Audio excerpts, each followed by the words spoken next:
there, I'm Linda Schiller Hanna. This is Inner Kid Keto, segment 83. Welcome back if you've been here before. Come on in if you're new. I don't believe there are any random messages, so if you're here today, maybe you need this, or you know someone else who needs this. Feel free to share the light if this resonates in any way. So I want to backpedal a little into my childhood. And I've shared before that I experienced child abuse, experienced hunger, experienced sex abuse, experienced poverty, experienced being hit, being hurt, being sold into a sex ring, a lot of stuff. That said, I was also ignored, underfed, lived in a mess, bunch of stuff. So at the age of 77, I'm finally dealing with weight loss. And I'm finally dealing with my hoarding issues. I had a shift in the last 24 hours, and I believe, strike while the iron's hot. Yesterday's message, if you haven't seen it, about the blue feather, was a major breakthrough. Part 2 of that story involved a group I'm in, and I shared with the leader of that group before coming in that the person I had been intimidated with might be coming too, and that if they showed up, I would leave to allow them space to air their grievance. And my leader said, no, that person will not be allowed in for a number of reasons. You can come in and be safe here. And that was a significant signal to me, to my inner child, to my whole self. Somebody cared, somebody set a boundary that I would be secure. Something shifted. I got a moment of clear safety. I knew for 1 hour at least, because it was an online group, that I would not be hassled in any way by a person who had been previously intimidating me, etc. I don't need to go into the details of that, but the essence of that is I felt a new sense of safety. Then I had a dream last night about my aunt who's in heaven and coming to me in the dream and saying, Linda, I'm aware that you were not well protected as a child, and the results of that throughout your life have been less than fulfillment that you probably deserved. And I'm tearing up as I say this because it hits so deep in my heart. So what happened next is I went into my kitchen, which was messy as usual, and I was able to clean the counters, load the dishwasher, wash some windows, like there was no charge on it.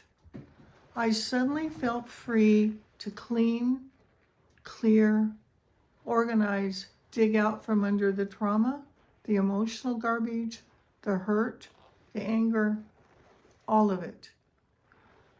I had an immediate recognition that my hoarding, my mess, was an effort to create a boundary of safety.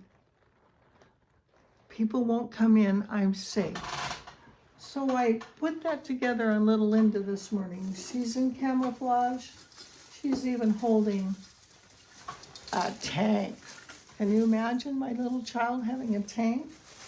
When I bought this last year, on sale, of course, because I buy lots of things on sale, I thought, why would I buy a tank? It was literally a Christmas ornament. Can you imagine a Christmas ornament?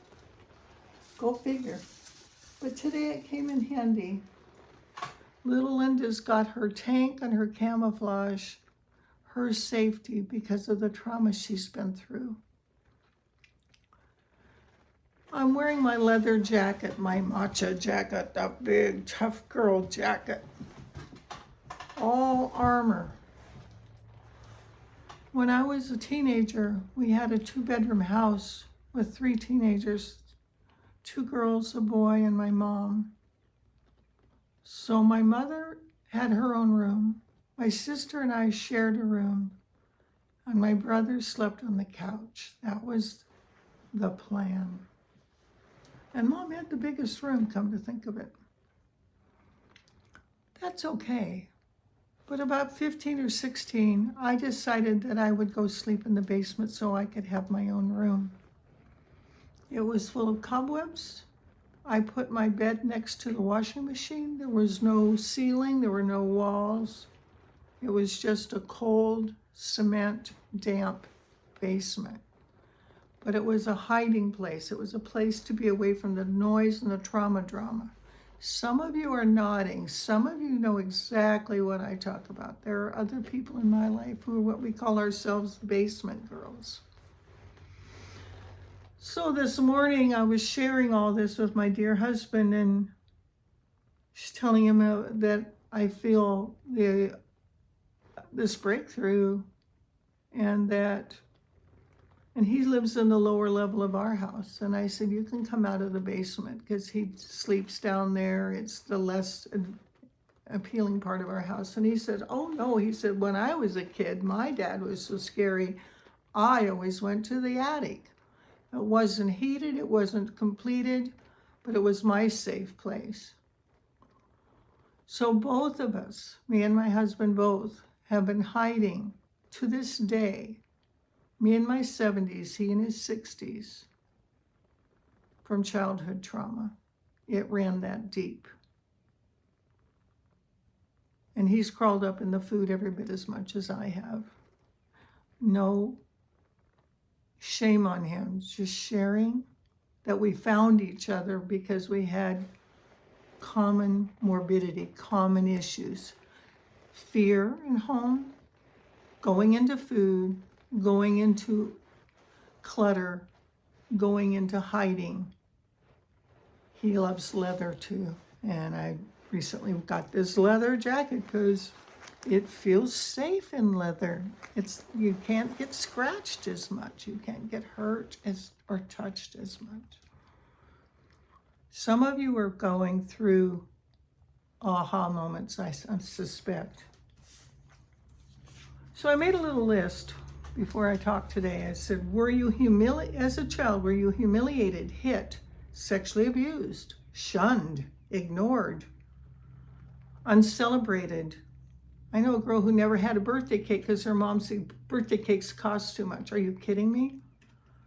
Abandoned, unfed, unwashed. As a result, you may have taken it inside and done it to yourself for a sense of control. If someone's going to hurt me, I'll do it first. I'll steal your thunder. I'll have at least a tiny bit of control. If somebody's going to hurt me, it's going to be me. Hence, I did the nail biting, the hair pulling, the mess, the low self-esteem, the overeating, creating a wall of anxiety, hypervigilance, shy, open my third eye so wide I can barely sleep sometimes. All of these are reactions to too much childhood stress and drama. Some of you are going, oh yeah. So if you are connecting dots between obesity, clutter, inability to clean and organize, ADD, and childhood abandonment, trauma, craziness, you may have found your home. Some of you will not have all of these symptoms. Some of you may have only had the symptom of the eating. But if some of these ping for you, pay attention. If any of you are interested in getting into that wonderful group I'm in, email me at linda@lightworker22 and I'll give you an introduction. that group where the wonderful leader set a safe boundary so that little Linda could start to heal. So what happened this morning? I got up, I started cleaning the kitchen without stress, because yesterday my coach said, that person's not coming in, you're safe with me, you're safe here. A motherly figure, a counselor in my life, visibly set a boundary that created a whole new level of safety I have never known until now. It was a psychological moment of, I'm vulnerable, I'm scared, and she says, you don't have to be scared, I'm taking care of you.